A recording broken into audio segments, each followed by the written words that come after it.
Et le Seigneur a voulu qu'en ces fins de séminaire, qu'il y ait autant de pasteurs rassemblés. Donc il doit avoir un transfert. Amen. Alléluia.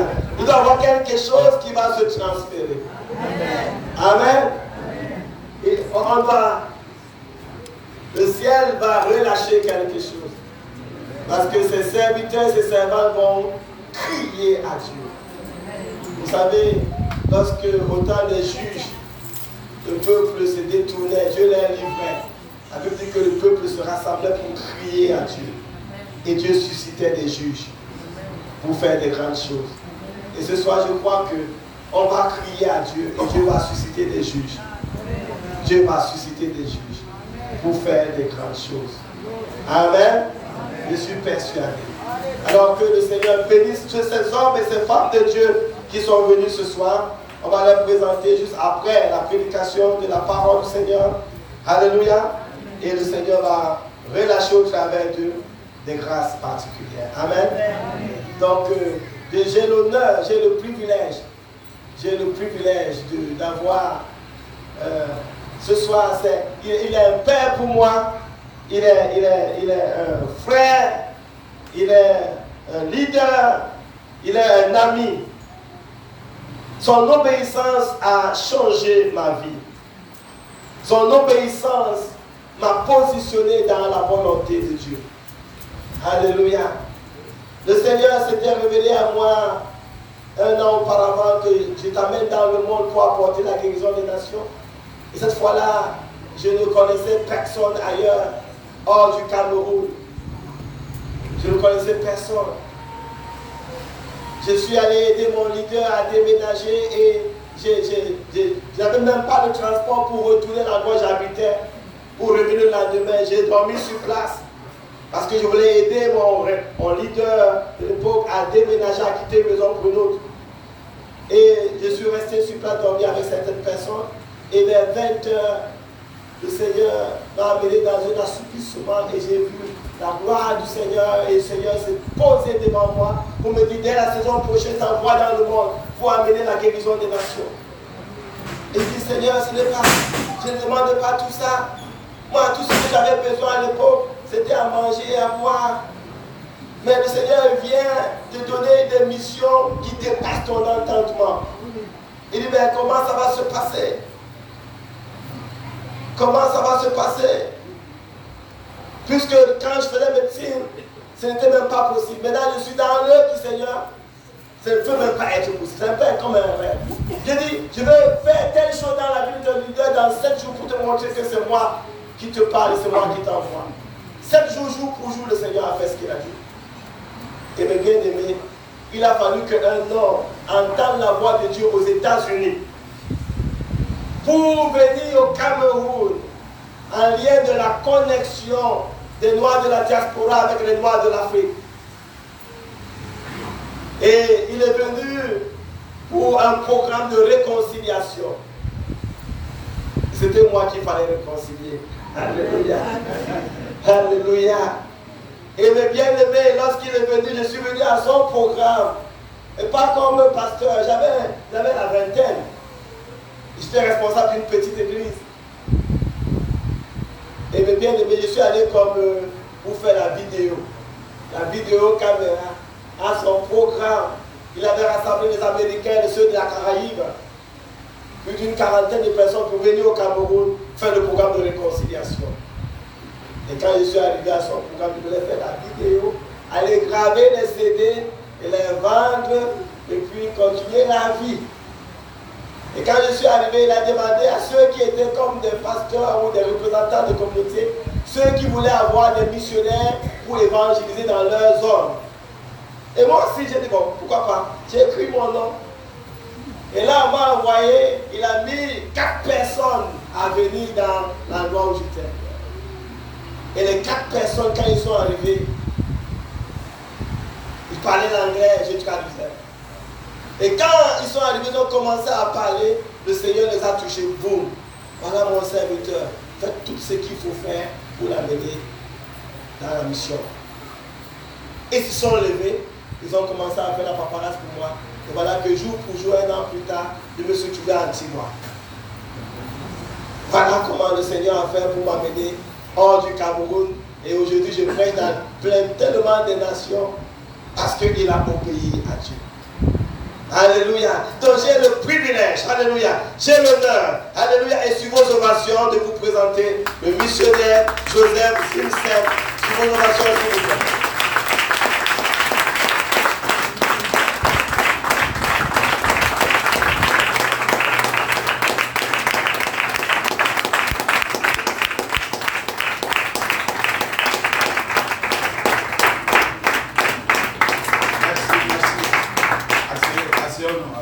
Merci.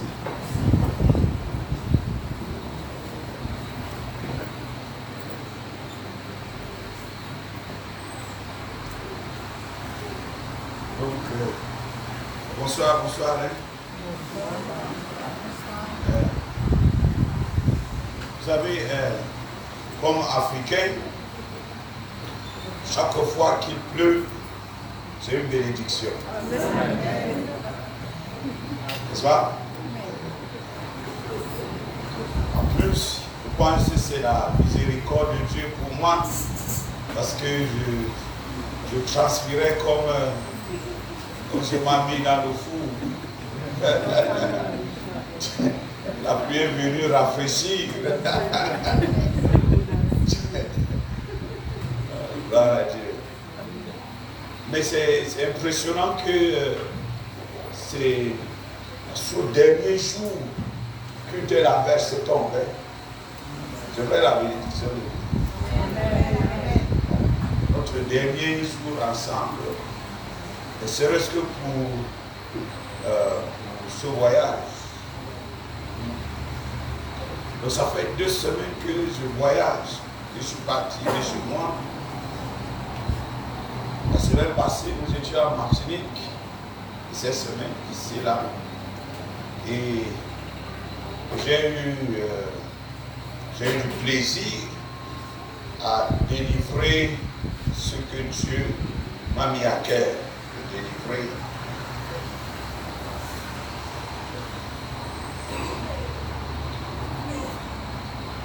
Bon, l'évangile de Luc, on va lire ça en créole. Hein? Amen. L'évangile de Luc au chapitre 1. Vous m'avez dit que vous avez le créole à Nouveau Testament, n'est-ce pas?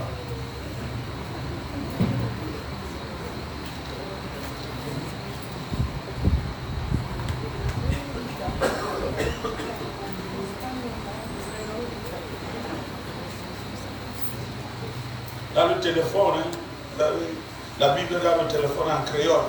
Si vous parlez créole et lisez créole, regardez dans le téléphone la version créole.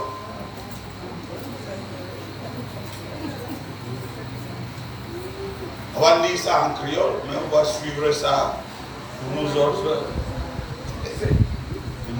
en français. Vous avez trouvé?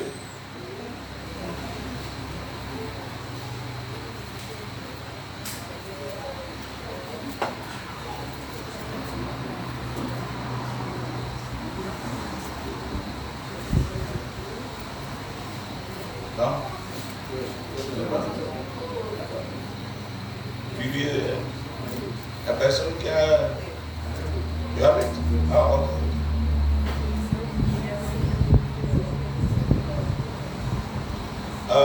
À partir du verset 67 jusqu'au verset 80. 67 à 80. Vous avez le micro là?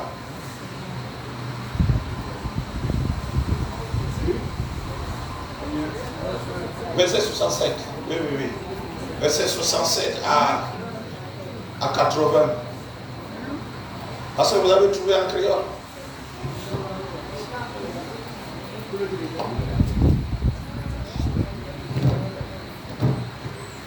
On va attendre.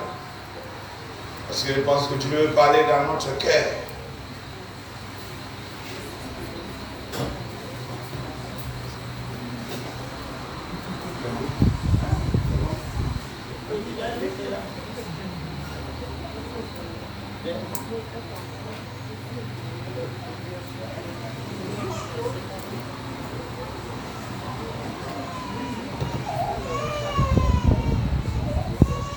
Ici.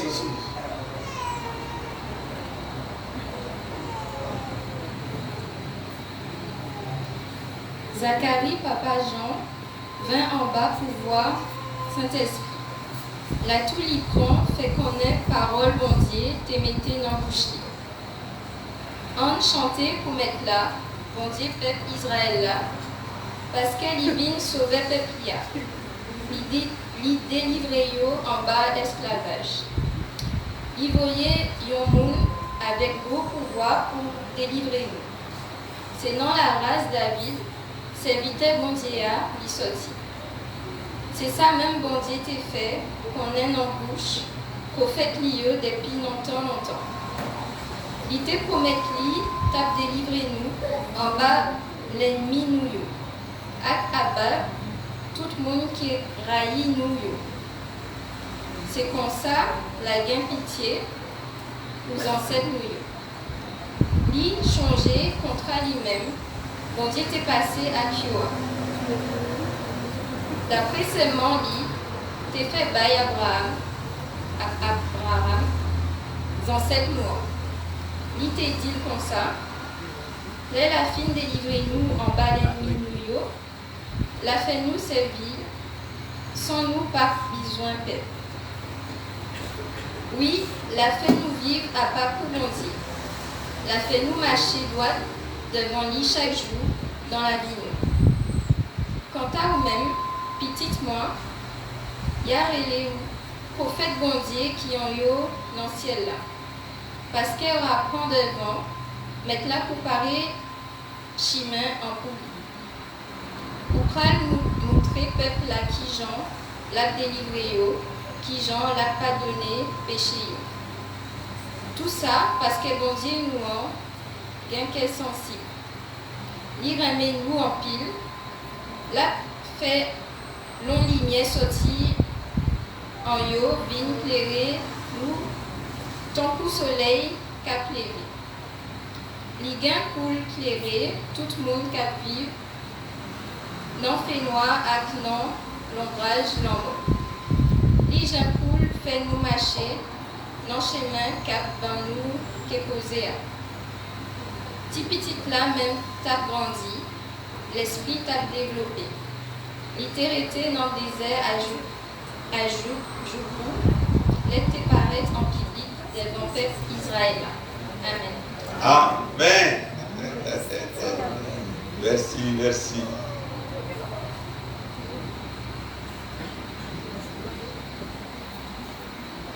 Alors, vous savez que Dieu, quand il nous donne sa parole, il est préoccupé à parler à notre cœur. N'est-ce pas? Et pour les créoles, voici la langue du cœur. Alors, Zacharie, qui était le prêtre, selon la lignée d'Aaron, il était en train d'offrir, c'était son rôle d'exercer sa fonction de prêtre, présenter les offrandes, les encens dans le temple. Et la Bible dit que lui et sa femme, c'était des hommes pieux, des hommes et femmes pieux, mais il n'avait pas d'enfant. Parce que sa femme Élisabeth était stérile. Donc, nous voilà un jour, le jour qu'il faisait il remplissait ses fonctions et il a l'apparition d'un ange qui lui dit que tes prières sont exaucées. Tu auras un enfant. Et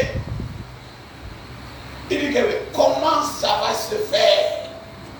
Parce que je suis vieux. Je n'ai plus la vigueur. Et ma femme aussi. Mais l'ange a dit que quoi? Tes prières ont été exaucées. Donc il lui a apporté la bonne nouvelle que tu as gêné, tu as prié. Le temps de la réponse est arrivé. Mais lui, il était déjà arrivé à un endroit, il était complètement désespéré. Donc, pour la prière, peut-être, Dieu n'a pas, c'est pas de sa volonté que j'ai la femme. Elle a oublié. Voyez-vous? Et ça s'est passé comme l'ange a dit. Vous connaissez l'histoire, n'est-ce pas? Quand son fils est né, 8 jours après, selon la tradition, l'enfant devait être, puisque c'était un garçon, il devait être circoncis et présenté à Dieu. Il y a certaines caractéristiques de cette présentation que nous voulons regarder un peu. Ce que nous avons lu là, c'est la présentation de cet enfant. Une première chose qui m'a marqué dans cette présentation, c'est que c'est son fils unique, le fils de sa vieillesse, qui vient après plusieurs années de prière. Comme un homme, il pense, j'ai un fils, celui-là va être mon héritier.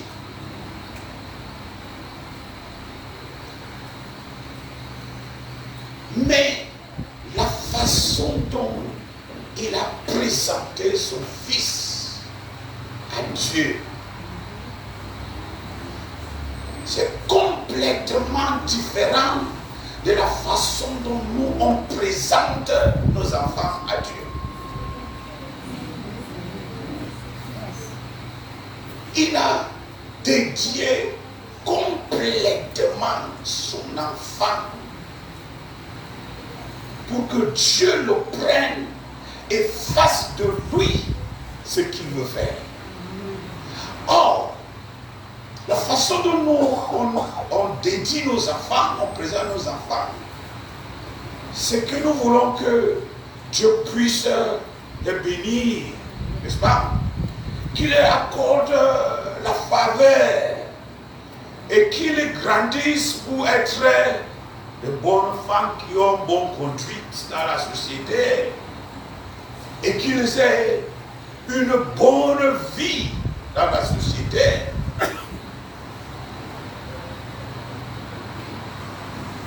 Qu'ils aient socialement, économiquement, qu'ils soient bien.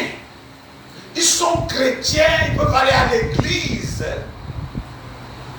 Mais ce que nous voulons, c'est que nos enfants aient cette vie où socialement, économiquement, ils sont bien. Ou bien, bon, vous allez me dire, mais le problème avec ça? Il n'y a pas de problème avec ça. Il n'y a pas de que c'est un problème. Mais si nous réfléchissons un peu plus, c'est que nous voulons que les enfants deviennent ce que nous voulons pour eux. Ce que nous, on veut de nos enfants. C'est ce que nous demandons que Dieu fasse lorsque nous les présentons. Mais contrairement à Zacharie, ce n'était pas ce que lui, il voulait. Mais c'est ce que Dieu voulait.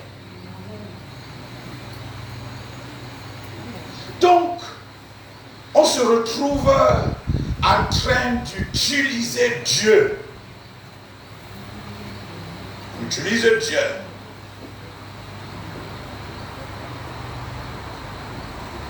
pour recouvrir nos enfants et les rêves que nous avons il se réalise au travers de ses enfants. On est ensemble? C'est là qu'il y a un problème. En ce moment, on utilise Dieu comme un fétiche.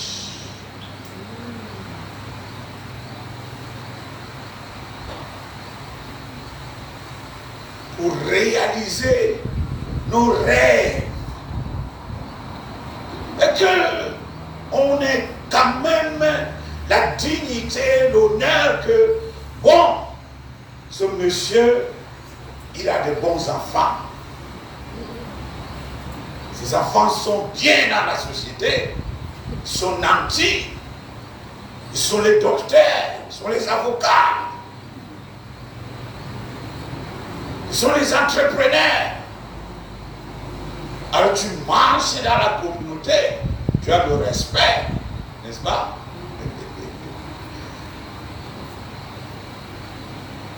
Donc c'est un premier aspect dans cette dédicace de l'enfant Jean-Baptiste.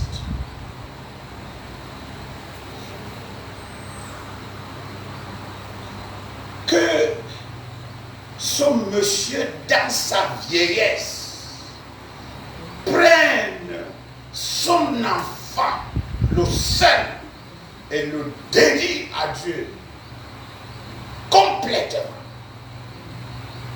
pour que Dieu fasse de lui ce qu'il veut. Parce que quand nous réfléchissons attentivement sur ce qu'il a dit là, il n'y a pas de retenue. Et l'autre aspect, c'est que ici, il est en train de dédier son fils au Sauveur qui sort de la maison de David. Or, le Sauveur n'est pas encore né. Vous voyez là? Le Sauveur n'est pas encore né. Mais lui, par l'Esprit déjà, inspiré par l'Esprit, dédie cet enfant au Sauveur. Et il parle comme si le Sauveur est déjà sorti, il est déjà né, et il a même déjà commencé son action ministérielle.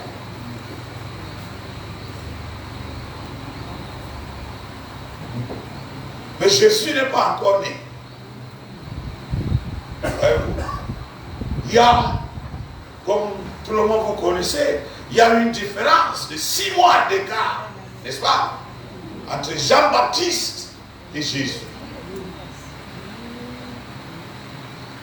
Donc, mais la façon dont il parle du salut, la façon dont il parle de Jésus, ce qu'il dit, et toi, cet enfant, mon fils, tu marcheras devant la face du Seigneur.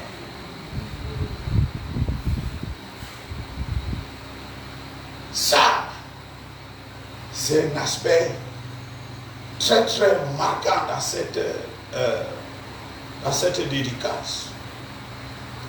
Alors, comme prêtre,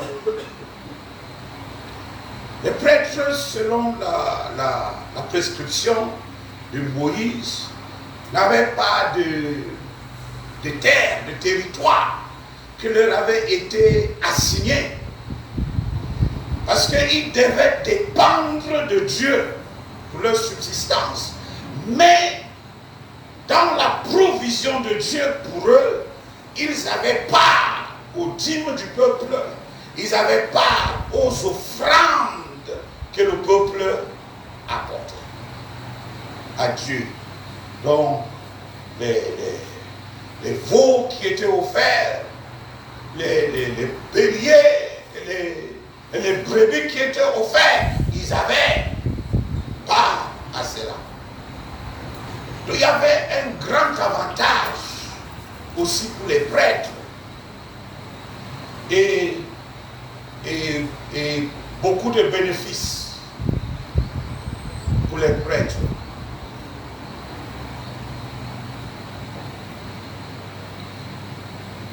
Quand son fils est devenu à l'âge,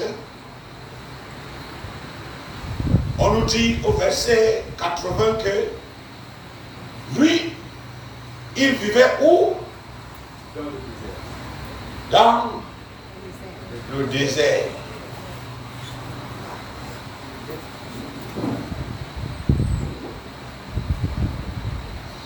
Alors que comme fils de prêtre, il devait être un prêtre, n'est-ce pas? Parce que ça se passait de père en fils. Donc il devait être formé dans la vocation et suivre le pas de son père.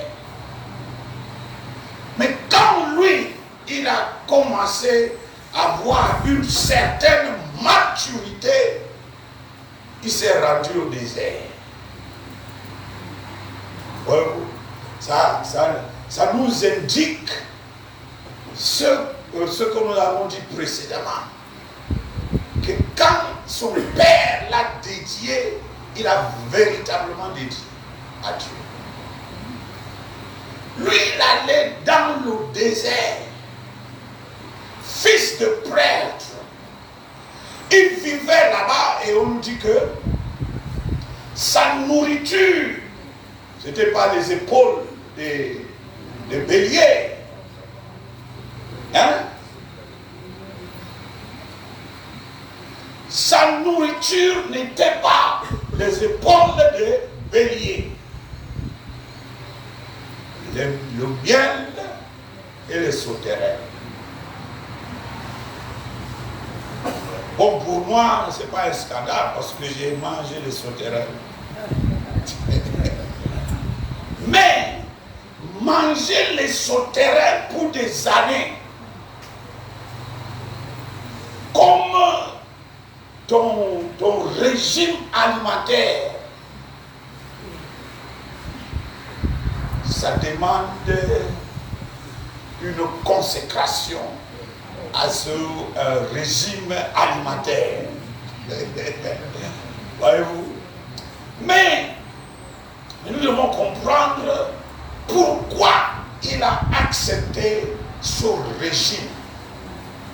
Pourquoi il a accepté cette vie et le désert, éloigné des hommes, éloigné de toute distraction. Il était éloigné de la pollution. Il ne connaissait pas les derniers films qui sortaient. Vous me comprenez là? Lui n'était pas à la base de ce qui s'est passé dans la société d'Israël. Parce qu'il vivait dans le désert, retranché, coupé des hommes.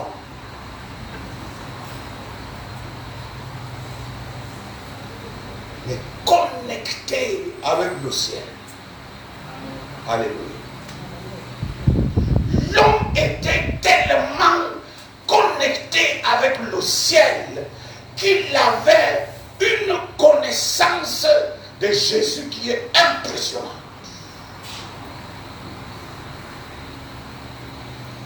Pour quelqu'un qui n'avait pas rencontré Jésus face à face, bien qu'ils étaient des cousins et des contemporains, mais comme lui, il était retranché des hommes, il vivait dans le désert. Il interactait très peu avec les hommes. Ah, moi je vous dis, lorsque on développe ce genre de vie, maison devient un problème. Parce que lorsqu'on est connecté avec le ciel déverse dans notre esprit des choses qu'on ne peut jamais avoir avec les hommes. Quel que soit le genre d'enseignant que nous avons.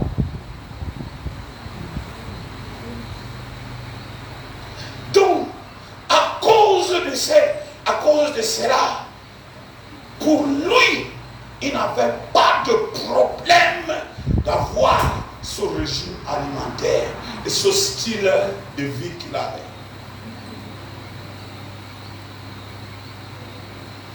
Et pour ses vêtements, il n'avait pas les derniers cris. Vous voyez?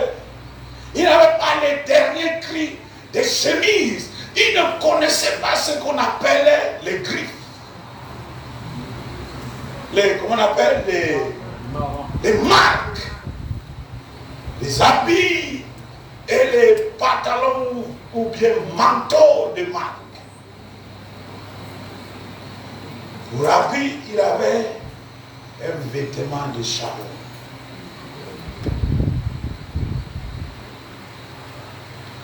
Il était jeune, de pas vieux comme moi. Il était jeune, vous comprenez, Kofi? Donc, l'affaire de sortir avec les filles là, quelle fille même va l'accepter? Est-ce que vous voyez? Ça veut dire que pour sortir avec un homme pareil,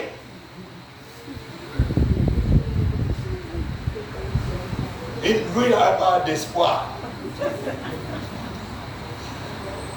Bien qu'il ne sachait pas cela, mais c'est quand même des choses tout à fait remarquables.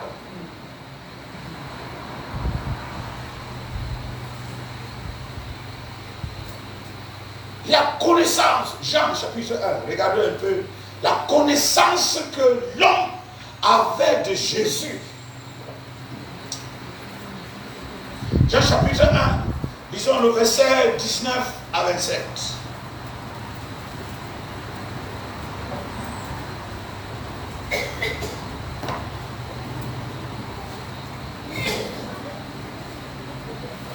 Jean chapitre 1, verset 19 à 27 nous dit: Voici le témoignage de Jean, lorsque les Juifs envoyèrent de Jérusalem des prêtres et des Lévites pour lui demander: Toi, qui es-tu?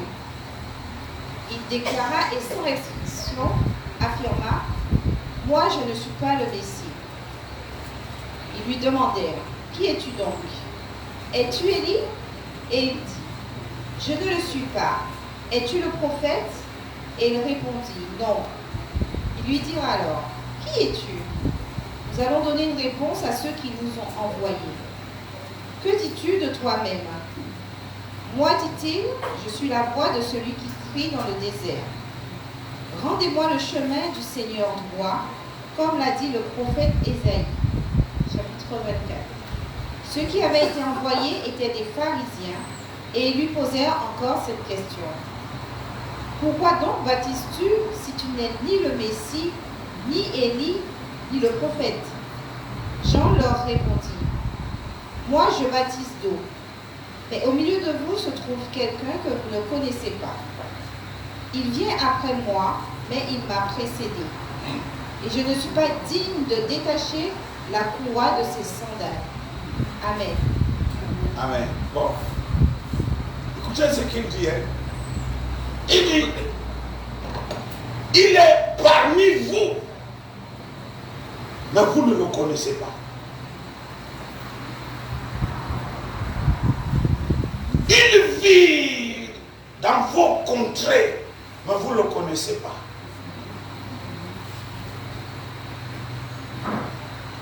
Et puis il dit qu'il vient après moi parce qu'il m'a précédé. Mais ça, c'est quel langage ça? Il vient après moi. Et puis lisez encore le verset étrange là. vient après moi, mais il m'a précédé. Ah, Et je ne suis c'est bon, pas... non, c'est bon, c'est ce langage-là qui nous intéresse. Ils viennent après moi, mais il m'a précédé. Pourtant, Jésus est né 6 mois après lui. Alléluia. La prééminence de Jésus. L'homme dans le désert a vu la prééminence de Jésus, la grandeur de Jésus, qui a précédé ces jours. Alléluia.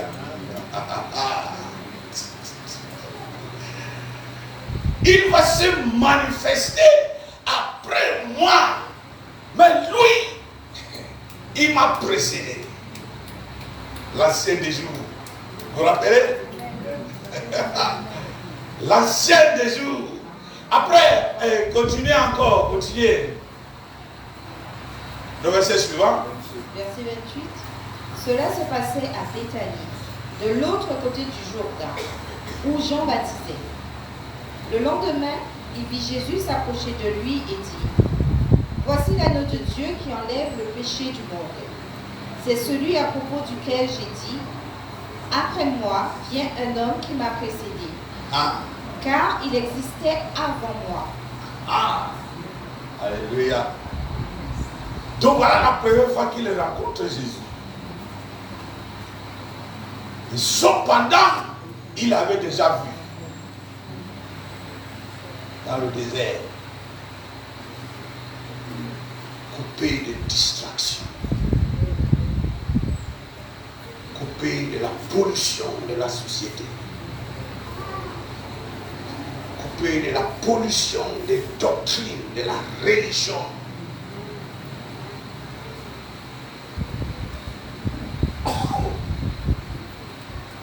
Il a vu en esprit.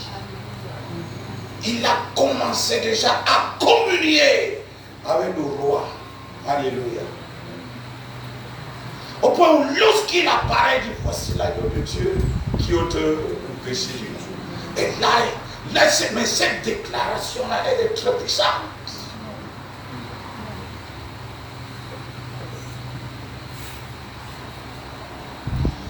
Nous continuons le verset 29 à 33. Le lendemain, il vit Jésus s'approcher de lui et dit: Voici l'agneau de Dieu qui enlève le péché du monde. C'est celui à propos duquel j'ai dit: Après moi vient un homme qui m'a précédé, car il existait avant moi. Pour ma part, je ne le connaissais pas, mais c'est afin de le faire connaître à Israël que je suis venu baptiser d'eau. J'en rendis aussi ce témoignage. J'ai vu l'Esprit descendre du ciel comme une colombe et s'arrêter sur lui. Je ne le connaissais pas, mais celui qui m'a envoyé baptiser d'eau m'a dit: Celui sur qui tu verras l'Esprit descendre et s'arrêter, c'est lui qui baptise du Saint-Esprit. Amen. Amen. Je ne le connaissais pas, il n'avait pas encore vu. Mais celui qui m'a envoyé m'a parlé déjà de lui. Alléluia. Mes frères et sœurs, nous avons posé une question l'autre fois. Qui es-tu, Seigneur? La personne qu'on dit de Jésus là. Nous n'allons pas avoir la connaissance et la compréhension de cette personne dans les bruits, au milieu des distractions, au milieu de la pollution de nos esprits, avec tout ce que nous absorbons, encore plus aujourd'hui, les amusements qui nous sont pompés de gauche à droite. Est-ce que quand il dit amusement, c'est français? Divertissement. Divertissement. Comment tu as su? C'est ça. Les divertissements que nous absorbons nous buvons chaque jour. Ça pollue notre esprit pour que nous ne puissions pas avoir cette connaissance de la majesté de Jésus. Il est nécessaire pour nous d'être coupés et nous retirer pour que celui qui a envoyé Jean-Baptiste et lui a parlé du Messie, qui commence à nous parler de lui. Alléluia. Ça va faire la différence dans notre vie.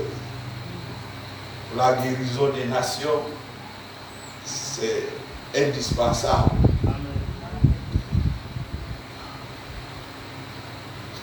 Donc, ça c'est un autre aspect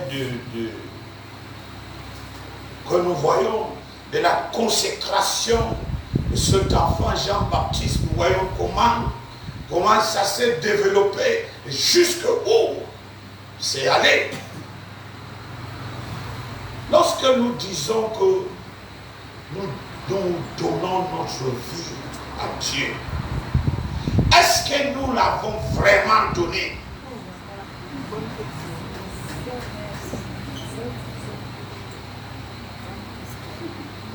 Est-ce que nous avons véritablement donné nos vies à Dieu? Parce que voici l'exemple, quand une vie est consacrée à Dieu, il prend cette vie, il fait de cela ce qu'il veut, mais il va révéler à cette vie le Sauveur, le Messie.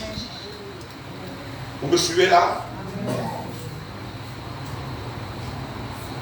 Alors, nous entrons dans la foi avec les rites religieux que nous répétons et nous passons, nous avançons avec sans même comprendre la portée de ces rites-là. On ne peut pas utiliser Dieu. Nous pensons qu'on peut utiliser Dieu. On ne peut pas l'utiliser. Donc Jean-Baptiste, à cause de la connexion qu'il avait avec Dieu, il va grandir et devenir un homme qui ne connaissait pas de peur ni de crainte.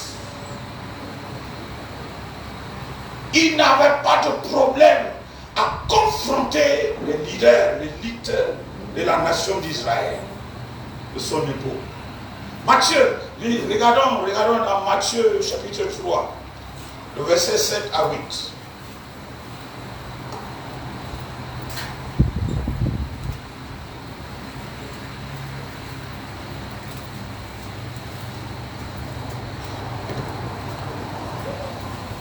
Matthieu chapitre 3, verset 7 à 8.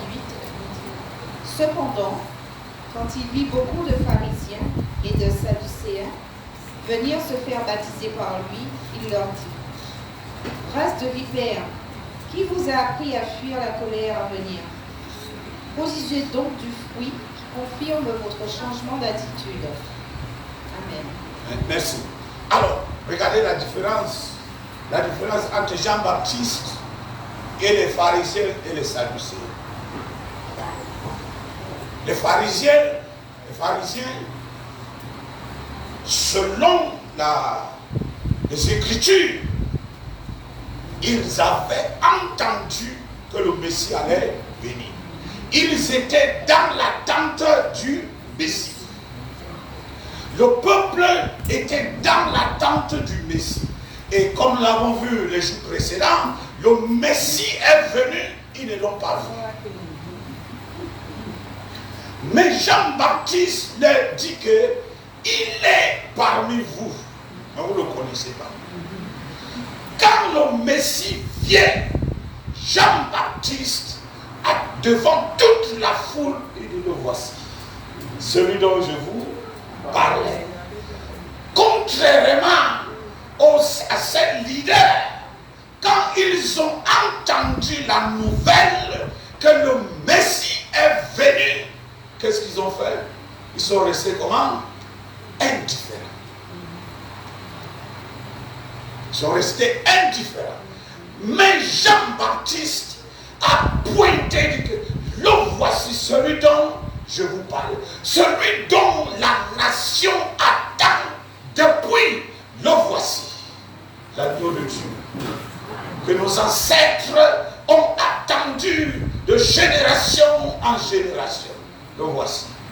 Alors, donc il connaît la réalité des pharisiens et des sadducéens. Il connaît comment ils ont fait obstruction à ce que Dieu veut faire. Ce que Dieu est en train de faire. Quand il les voit venir, comprenez que il est dans le désert. Il prêche dans le désert. Les gens viennent de différentes contrées pour écouter son message et se faire baptiser. Voilà une foule de gens qui font partie de la classe élite dans la société juive qui viennent pour se faire baptiser par lui.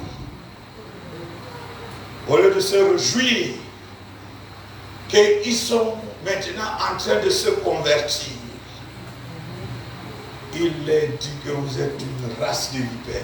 Comment vous avez su que le jugement de Dieu est en train de venir sur vous? Puisque vous connaissiez la vérité, vous avez retenu la vérité captive. Qui vous a enseigné à fuir la colère de Dieu?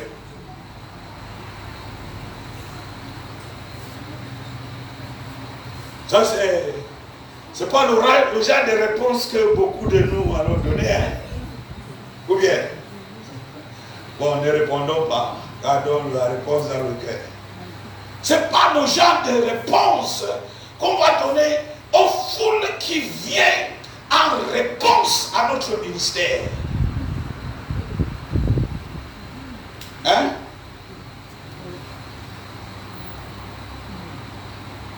Et quelle foule encore? Alors, les Sadducéens, c'était une partie des prêtres qui avaient suivi le chemin de l'aisance matérielle et économique. Donc ils étaient de la classe bourgeoise. Et ils les traitaient avec les Romains. Vous me suivez? Et les pharisiens, ils observaient strictement la parole de Dieu, mais les deux contrôlaient le peuple. Donc ce n'est pas n'importe quelle foule qui répond à ce message de Jean-Baptiste. Et vous connaissez ce qui s'est passé lorsqu'il a confronté Hérode. Il a été exécuté. Avant, je ne suis pas sûr qu'il est arrivé à l'âge de 33 ans.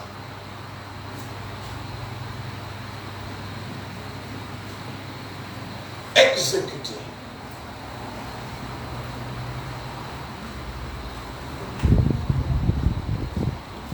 Bon,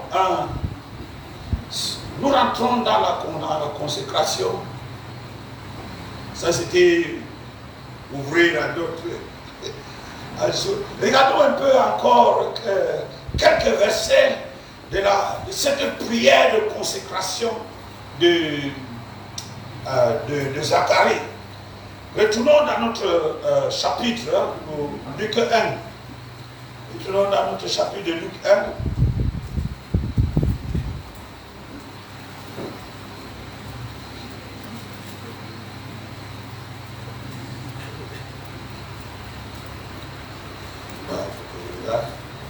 Bon, regardons Regardons les versets 68 et 69 d'abord. Relisons ça encore. Le verset 68 et 69. Béni soit le Seigneur, le Dieu d'Israël, parce qu'il a visité et racheté son peuple. Il nous a donné un puissant sauveur dans la famille de son serviteur David. Voilà. Alors, je pense que j'ai déjà fait le commentaire sur ça, parce que Zacharie, lorsqu'il dit que Dieu a suscité un puissant sauveur de la maison de David, son serviteur, nous avons dit que Jésus n'était pas encore né. Mais c'est impressionnant de voir qu'il parle déjà du sauveur que Dieu a envoyé pour la nation d'Israël. Regardons le verset 71. Un sauveur qui nous délivre de nos ennemis et de la domination de tous ceux qui nous détestent. Voilà. Pour le moment, regardons un peu ça. Je vais nous inviter à regarder, à lire attentivement ce verset. Verset 11. Un sauveur qui nous délivre de nos ennemis.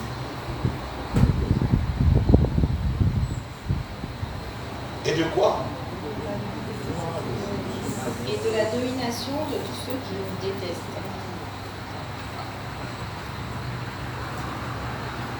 Voilà ce que le Sauveur vient faire, pasteur.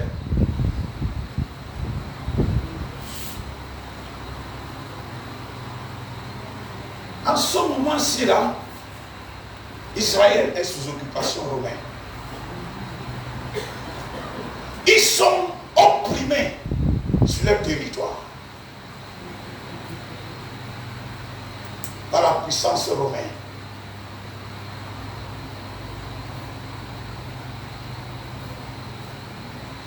Et Dieu leur envoie un sauveur pour les délivrer de qui? Hein? De leurs ennemis. Alors, regardons qu'est-ce que c'est qu'un ennemi pour nous. Avec quelqu'un qui ne veut pas du bien? Quelqu'un d'autre? Hein? Ok, quelqu'un qui nous haït. Un ennemi, c'est quoi? Mais, parlons-nous, c'est quoi? Qui est porteur. Ok, celui qui est contre nous, ok? Encore un ennemi, c'est quoi? Celui qui nous veut du mal.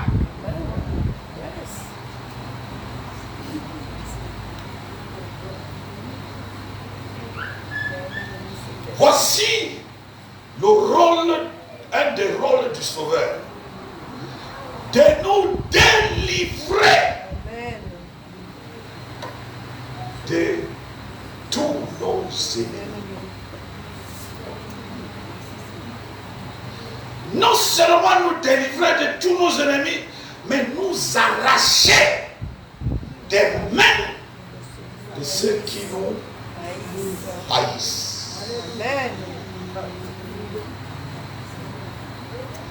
Alors que moi je viens à la foi, j'entends que le Sauveur est venu pour mes péchés, pour me sauver de mes péchés, pour qu'il devienne mon sauveur personnel.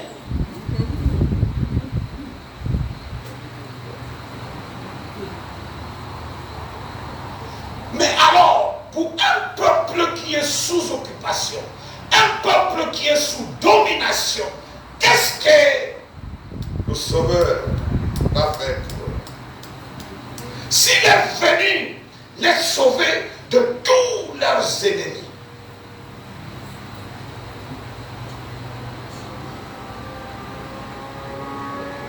alors, la question dans laquelle vous ne voulez pas vous aventurer. Est-ce que les Romains étaient les ennemis? Ça.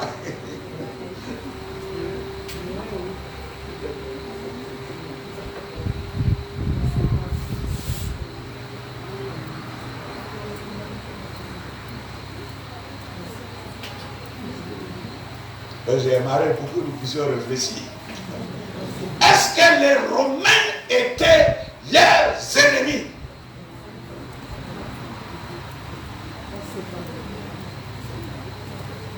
Ok. Alors laissez-moi encore vous expliquer un peu. Alors, Rome quitte de chez lui, envahit l'Europe, l'Afrique du Nord, le Moyen-Orient, jusqu'à l'Extrême-Orient, pour établir son empire. Et ils le font avec brutalité. Vous avez entendu la version créole là, non? Et la version créole, même quand il ne comprend pas, ils ont retenu qu'il est venu nous sauver de notre esclavage. C'est pas ça? Hein?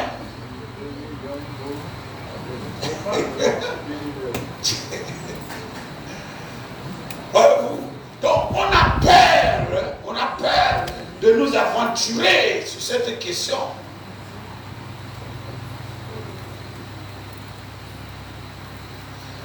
Pourtant, le peuple a perdu leur souveraineté sous occupation romaine. Le peuple a perdu son identité.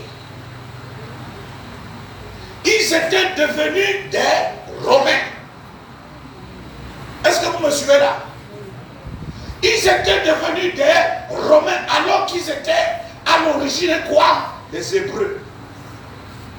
Vous me suivez?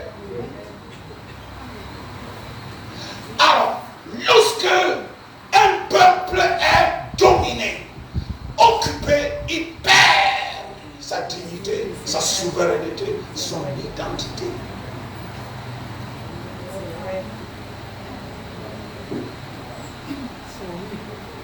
Tu commences à porter les noms du dominateur.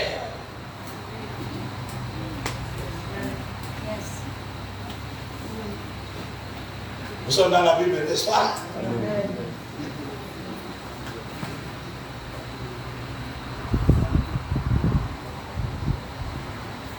Le sauveur que Dieu a suscité dans la maison de son serviteur David est venu pour nous sauver, nous délivrer de tous nos ennemis et nous arracher des mains de ceux qui nous haïssent. Amen. Moi, je ne sais pas. Bon, comme vous voyez, je suis noir. Bon, c'est une révélation que je vous fais.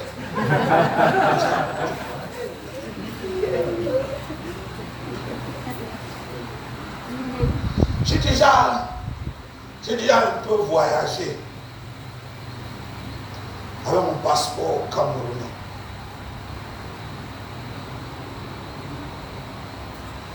J'ai déjà subi énormément d'humiliation.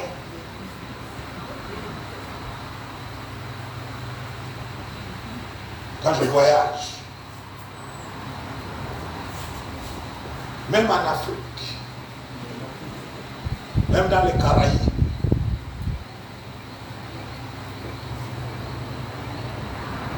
une fois j'ai atterri dans un des aéroports, je ne vais pas vous dire, on m'a séquestré là-bas, venant des États-Unis. Tous mes compagnons de voyage sont partis. Je ne savais pas pourquoi on m'a retenu. Après, je demande à l'officier Mais est-ce que vous pouvez me dire la raison pour laquelle vous m'avez retiré? J'avais mon visa. Hein. Elle a pointé à mon passeport. Elle a dit, les gens qui ont ce genre de passeport sont des gens à problème.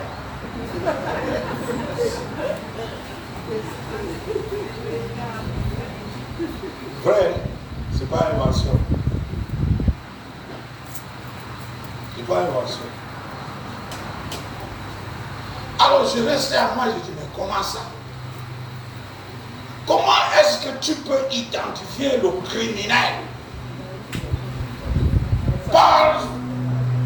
Parce qu'il porte ce genre de passeport. Alors, tous mes compagnons de voyage qui sont blancs là, américains, que tu as laissé entrer dans le pays, mais tu n'as pas vérifié attentivement le casier judiciaire.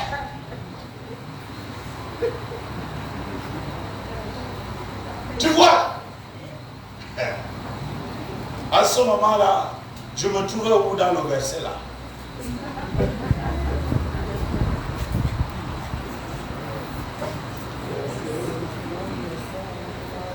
Hein? De la victime. De l'opprimé, de la victime. Alors, je me trouve dans le verset là. Est-ce que vous voyez là? Donc, la Bible parle clairement. Mais nous, on a peur de nous aventurer dans ce que la Bible dit. Et nous faisons dire à la Bible ce qu'elle n'a pas dit. Voyez-vous?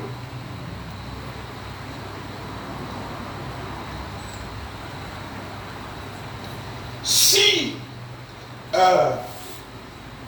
Rome qui occupait Israël en ce moment était amicale, il ne devait pas y avoir de révolte. N'est-ce pas? Alors, revenons dans les Caraïbes.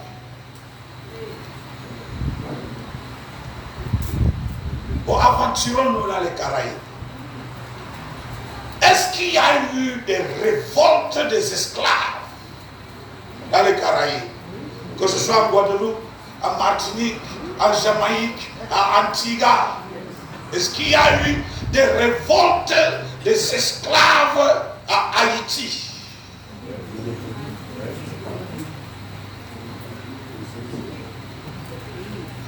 Pourquoi se sont-ils révoltés? Domination. Ils étaient entre les mains de ceux qui les haïssaient. Il ne faut pas spiritualiser la chose. Ils étaient entre les mains de ceux qui les haïssaient. Ceux qui les opprimaient. Ils étaient entre les mains de leurs ennemis.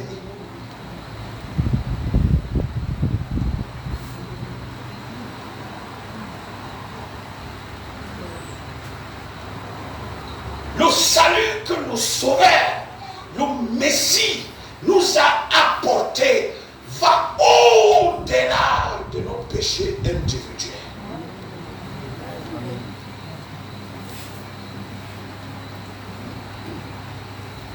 Vous me suivez?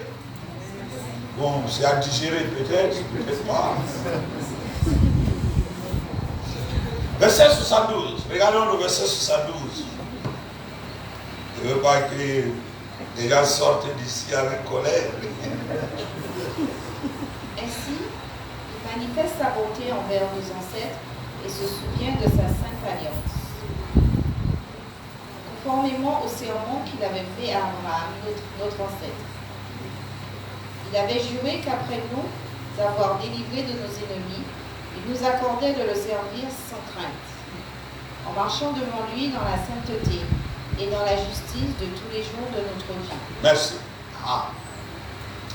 Toujours le rôle du Sauveur. Hein? Qu'est-ce que le Sauveur a été envoyé pour faire?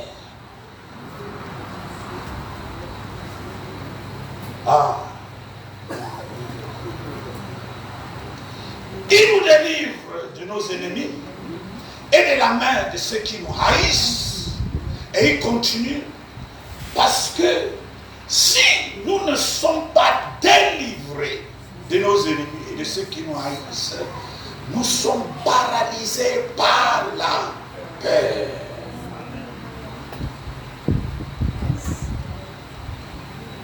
La peur nous paralyse. Ça, c'est la caractéristique de tout peuple qui est opprimé. La peur. Parce que l'oppresseur enlève l'essence de qui tu es.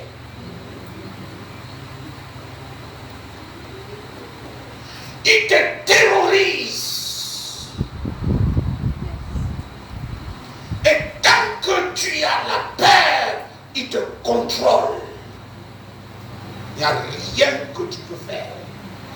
Même si tu entres à l'église, tant qu'il y a la peur, tu n'es pas un homme ou une femme libre. Pour servir Dieu. Voyez-vous donc, pour que nous soyons à mesure de servir Dieu, il est nécessaire que le Sauveur nous délivre de nos ennemis et de ceux qui nous haïssent.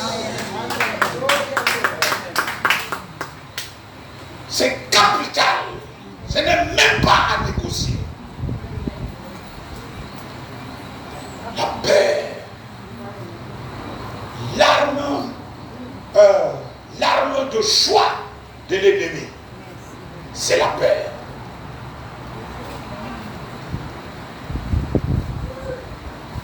Donc quand on commence à soulever ces questions que je m'aventure à soulever là, directement la peur surgit.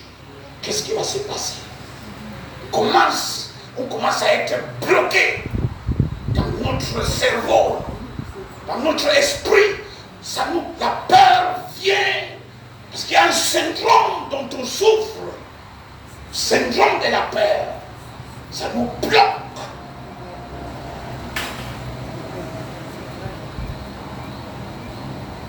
C'est l'arme de l'ennemi. La peur. Or, le serment que Dieu a fait par Abraham, et il a envoyé au travers des prophètes dans les âges, c'est que nous soyons délivrés de nos ennemis pour que nous puissions servir Dieu sans crainte. Ah, pasteur, imaginons-nous que le peu de croyants que nous avons dans nos rangs soit délivré de toute crainte. La Guadeloupe change comme ça. C'est ça. Mais il y a la provision que Dieu a donnée. Le Sauveur. Notre problème, c'est de l'avoir limité au salut des péchés individuels. Alors que la nation est paralysée. Comme si il n'est pas intéressé par la nation.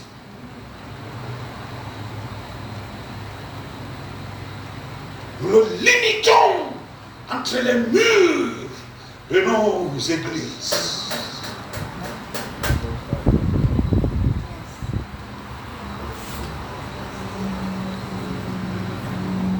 Alors, nous sommes délivrés de nos ennemis, arrachés des mains de ceux qui nous haïssent, pour servir Dieu sans crainte. Et puis il continue en disant que pour marcher dans quoi?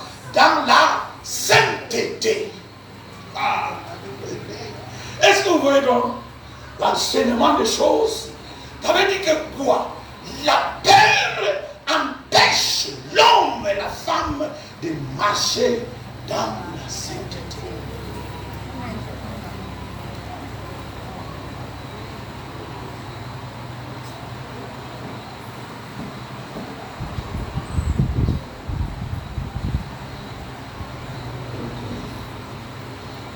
sainteté et la justice. Pas un seul jour, on est saint. Quand il y a un réveil à l'église, on est touché émotionnellement. On se dit, bon, maintenant, je vais vraiment être sérieux avec Dieu. Et puis, mercredi, c'est déjà passé. Parce que il y a la paix.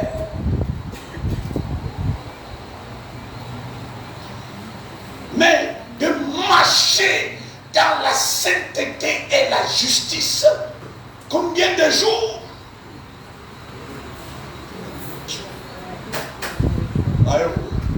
Alors, ça veut dire quoi? Les questions d'injustice dans la société vont être réglées. Les questions d'injustice vont être réglées. Ça fait partie de l'onction que le Messie a reçue.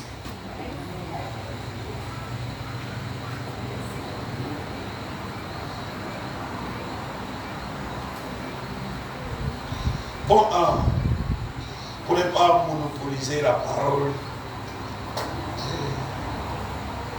regardons une dernière référence.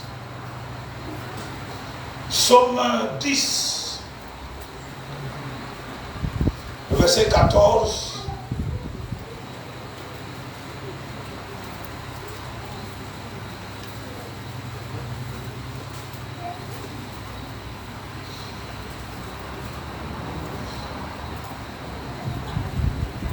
Psaume 10, chapitre 14 nous dit: Tu vois cependant leur peine et leur souffrance, tu regardes pour prendre en main leur cause. C'est à toi que le malheureux s'abandonne, toi qui viens en aide à l'orphelin. Voilà, verset 17 à 18. Tu entends les désirs de ceux qui souffrent, Éternel, tu leur redonnes courage, tu prêtes l'oreille, pour rendre justice à l'orphelin et à l'opprimé, afin que l'homme tiré de la terre cesse d'inspirer de la crainte. Voilà le cœur de Dieu. Hein? Il entend les cris de tous ceux qui souffrent. Ils n'ont pas besoin d'être dans nos églises. Mais là où ils sont, l'oppression qu'ils subissent, la terreur qu'ils subissent, ça fait que les âmes gémissent. Et ces gémisses sont les cris qui montent vers Dieu. Ah, mais comment ça?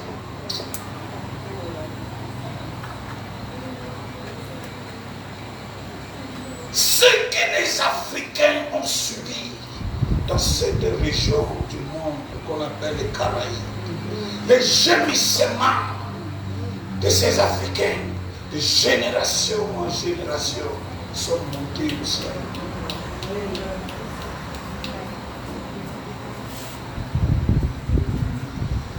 Et le ciel a entendu ces gémissements. C'est ça. Alors, on développe les enseignements pour dire que les Africains adoraient les idoles.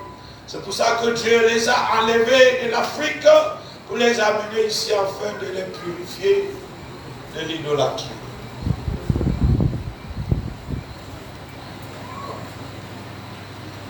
Qu'est-ce qui se passe alors avec les millions qui continuent d'adorer les idoles?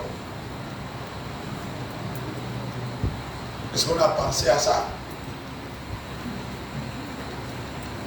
Tous ces millions qui sont dans les Amériques, descendants africains, dont les ancêtres ont été asservis, mais ils continuent dans l'adoration des idoles. Est-ce qu'on a pensé à eux? Avec ce genre d'enseignement.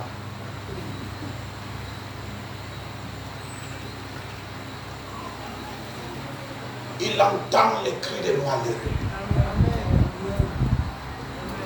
Il intervient la raison pour laquelle il intervient, c'est pour que le tyran arrête de tyranniser.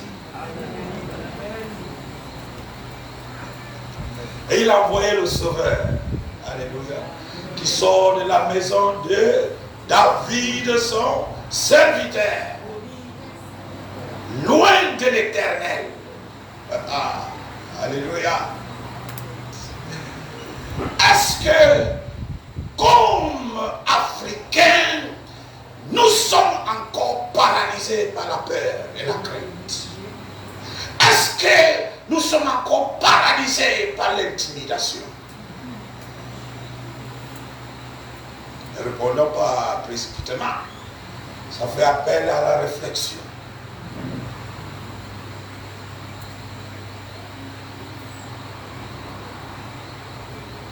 Où sont nos peuples sur le plan psychologique, le plan spirituel?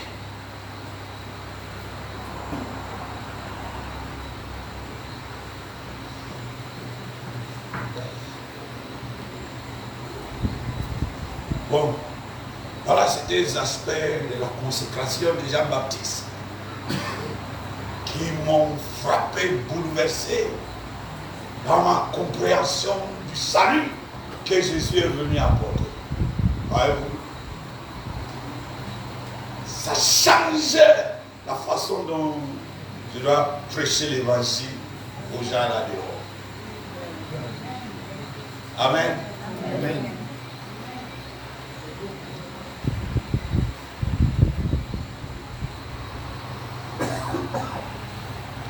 Il n'y a aucun aspect de la vie de la société humaine qui ne fait pas partie du salut que Dieu a envoyé par son Messie.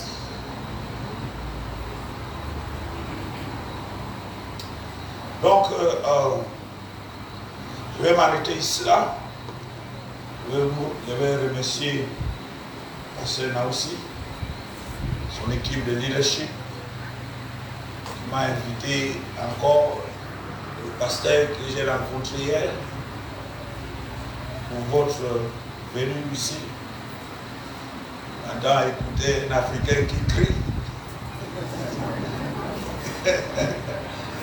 Et les membres de l'église apostolique Feu du Réveil et toutes les autres églises qui sont venus assister à ce séminaire.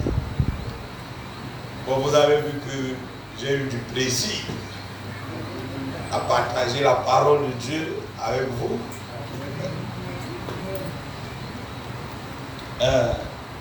Donc, je vous remercie beaucoup. Je remercie le peuple guadeloupéen et entier pour l'hospitalité. Je me sens parmi mon peuple chaque fois que je viens ici là. Je ne suis pas étranger plutôt, même si on me traite comme un étranger. Amen, merci. Alléluia, alléluia, merci Seigneur, merci Jésus.